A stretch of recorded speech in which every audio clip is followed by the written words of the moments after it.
It was definitely a culture shock. Because in my mind, even though I'd looked up Fortaleza and it was like this huge city, in my mind, Brazil was still all the Amazon jungle, or like the Amazon rainforest. And so I was just like, okay, so like I'm gonna get there, it's gonna be great, there's lots of trees, I was always wanted to go to the Amazon. And I remember we were flying into Sao Paulo, and it's like one of the biggest cities in the world, right? And so I just like all of a sudden see all these red houses with red roofs and like all these super bright green trees, and I'm just like, where the heck am I? Like where did I get off the plane? And so like we got out, and of course it's super hot there, and my companion we'd come from Provo, like we left January 3rd or something, so we came from like freezing weather. We went there, we're like, oh my gosh, it's so hot. I was like, yeah, but it was definitely a culture shock. It was crazy, the people, the food, like everything. I just did not expect it. I think if I probably would have done a little bit more research, it would have been easier, but I was just like, I got this, I'm just gonna wing it. Getting to Fortaleza was very different. Like I got off the plane, and we'd gotten up super early that morning because we had to be at the airport at 3:30. And so I think I was just like tired on top of everything else, and we got there, and they're like, your mission president doesn't speak any English. And I'm like, oh my gosh, this is gonna be horrible, because I still couldn't understand Portuguese very well.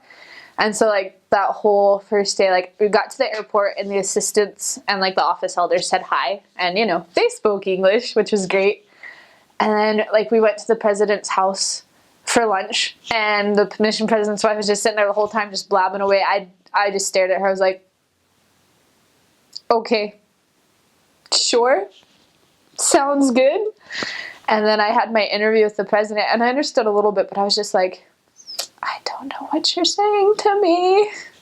So it was just interesting, and Brazilians are very warm and opening. So like the first thing, they like gave us this huge hug, and they do the kiss on both cheeks, and I'm just like, who are you people, and why are you touching me? Like, I have a personal space bubble. So it was kind of hard to get used to that, but once you got used to it, it was so great, because you'd meet a new person, they'd just be like, hey, how's it going? Like, nice to meet you. And they give you like the biggest hug, like you were best friends. And I'm like, I like this is cool. They're building a temple in Fortaleza right now. And so like when I was there, they got dedicated right before I got to the field, like the ground breaking. And then like just all throughout it, people were so excited, and they would always just like tell us all these random things. And so the church is not super new in Fortaleza. It's fairly new. Like down in southern Brazil, it's definitely much stronger, because that's where it started out. But up in Fortaleza, I think it was about 30 years ago, it had like one stake, and now there's, I don't remember the exact number, but there's like 15 or 20 stakes, like it just in like the city. And it's actually spread like throughout the whole entire state, and like a lot of the Northeast. And so there are a lot of stakes, but as you get further into the like inside of the country, inside of the state especially, they turn into a lot of branches, because they don't have enough priesthood holders. And so I served in 2 wards in a branch on my mission. And so the nearest temple to them right now is Recife, or Recife, without the accent. And so that's from Fortaleza, it's about a 10-hour, 12-hour bus ride. And then from the other city I served in, it's still about a 10-hour bus ride. So they, twice a year, they pay to go on a caravan, and they all load up in the bus, and they spend about a week at the temple just doing sessions and baptisms, and then they all come back. I don't know a ton about the church in Fortaleza, because I spent half of my mission in this like the smaller city. And so like there, I know that the church is fairly new. It's been there for, well, now it's been there for about 12 and a half years. But a lot of, like, there's 2 or 3 super strong like families that come from church backgrounds, and then the rest of them are converts. So when I got there, there's a lot of teaching them how to be members of the church, if you know what I mean. Like we had to teach them how to, like, this is what you do when we bring an investigator to church, or like this is a good way to study the scriptures, or this might help you a little bit in your calling. Like we were there to like help strengthen the members and teach them how to do what they needed to do. And so in the interior, it's a lot like that.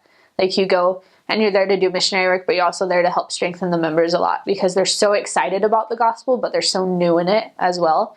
I really like that though, because it gave me a whole new perspective on the gospel. It's like the church in the state is, I think it's been there for about 30 years, but depending on which part you go to, it's only been there for like 10 years, 15 years. So I served in Real Benfica, which is in Fortaleza itself, and I spent 4 transfers there learning Portuguese. So I was just like, for half of it, I was just staring at the ceiling. I was like, okay.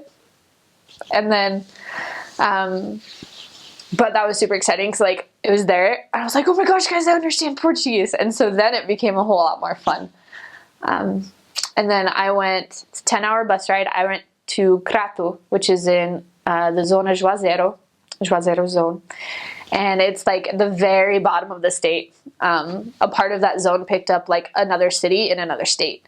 That's how far away it was. And so I served in Crato A and Crato B. So same city, just different sides. We actually peak washed that area. So they closed it down for elders and we got put in, which was really cool because it had been an only elder zone for like 7 or 8 years. And then when I was done there, after 9.5 months, I came back to the city and I spent my last transfer in Aguanambi, which is super close to the city center.